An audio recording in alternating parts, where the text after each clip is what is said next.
अजिबात त्या छगन भुजबळला ताकद देऊ नका, त्याला एकट्यालाच खायचंय सगळं. हे विधान आहे मनोज जरांगे पाटलांचं. त्यांनी एकेरी शब्दात भुजबळांवर टीका केली. सभा कुठलीही असो, जरांगे पाटलांच्या टार्गेटवर असतात ते छगन भुजबळ.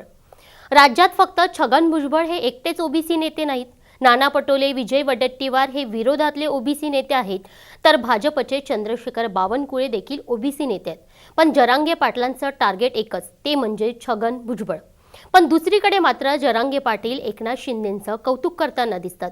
छगन भुजबळ यांच्यावर टीका आणि शिंदेंचं कौतुक, असं का? जरांगे पाटील फक्त छगन भुजबळ यांनाच का टार्गेट करतात, हेच या व्हिडिओत पाहूयात. नमस्कार, मी भाग्यश्री राऊत आणि तुम्ही बघताय मुंबई तक. सर्वात आधी जरांगे पाटलांनी उपोषण सोडलं तो दिवस पाहूयात. अजित पवार आणि एकनाथ शिंदे दोन्ही, एक मुख्यमंत्री आणि दुसरे उपमुख्यमंत्री, दोन्ही नेते आंतरवली सराटीला जाणार असं ठरलं. पण तो दौरा रद्द झाला आणि दुसऱ्याच दिवशी मुख्यमंत्री शिंदे आंतरवली सराटीत पोहोचले.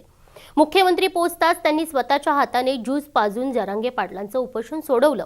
याच वेळी जरांगे पाटलांनी शिंदेंचं तोंड भरून कौतुक केलं. मराठा समाजाला आरक्षण मिळवून देण्याची क्षमता, धाडसी निर्णय घेण्याची क्षमता राज्यात कुणामध्ये असेल तर ती फक्त एकनाथ शिंदे यांच्यामध्ये आहे, असं जरांगे पाटील म्हणाले. इतकंच नाही तर प्रत्येक सभेतही जरांगे पाटील शिंदे साहेबच आपल्याला आरक्षण देतील असं सांगतात. एकीकडे मुख्यमंत्री शिंदेंचं तोंड भरून कौतुक आणि दुसरीकडे एकेरी उल्लेख करत छगन भुजबळ यांच्यावर तोंडसुख. जरांगे पाटलांचं नेमकं चाललंय तरी काय हे समजून घेण्याआधी जरांगे पाटलांनी भुजबळांबद्दल कोणती विधानं केलीत यावर एक नजर टाकूयात. उपोषण सुटताच जरांगे पाटलांनी मराठवाड्यात आणि उत्तर महाराष्ट्रात सभांचा धडाका सुरू केला.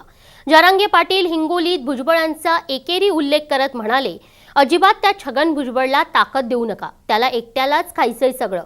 हे फक्त एकच विधान नाही, तर त्यांनी जिथं सभा असेल तिथं भुजबळांवर टीका केली.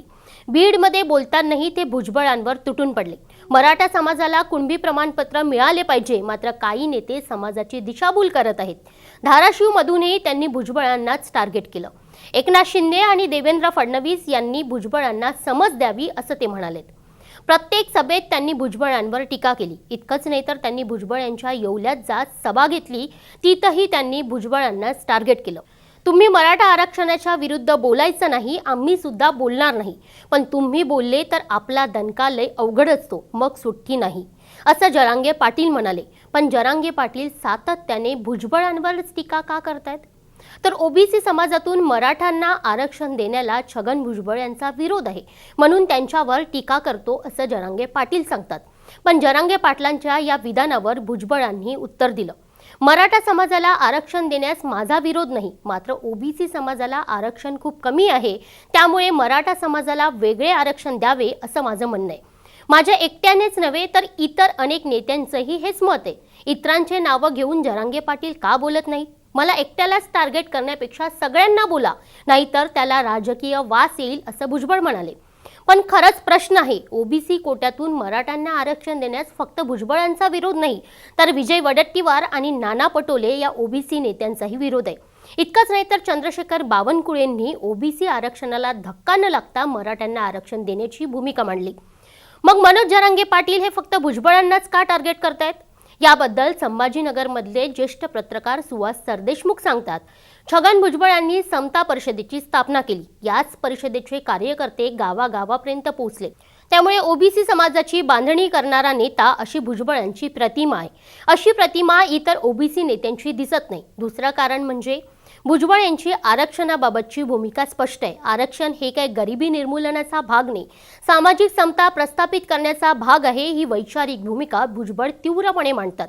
इतकी तीव्र भूमिका मांडणारा इतर कुठलाही ओबीसी नेता नाही. त्यामुळेच ओबीसींचा मोठा चेहरा म्हणून जरांगे पाटील भुजबळांवर टीका करत असावे असं सरदेशमुख सांगतात. भुजबळ ओबीसींचा मोठा चेहरा आहेत, त्यांनी ओबीसींसाठी वेळोवेळी भूमिका घेतली, म्हणून जरांगे पाटील फक्त भुजबळांना टार्गेट करतायत का? आणि मराठा नेते म्हणून शिंदेंचं कौतुक करतायत का, असाही प्रश्न आता विचारला जातोय. तुम्हाला काय वाटतं? मनोज जरांगे पाटील शिंदेंचं कौतुक आणि भुजबळांना टार्गेट का करतात हे आम्हाला कमेंट बॉक्समध्ये नक्की सांगा. आणि अशाच व्हिडिओंसाठी मुंबई तकच्या यूट्यूब चॅनलला सबस्क्राईब करायला विसरू नका. पाहत राहा मुंबई तक.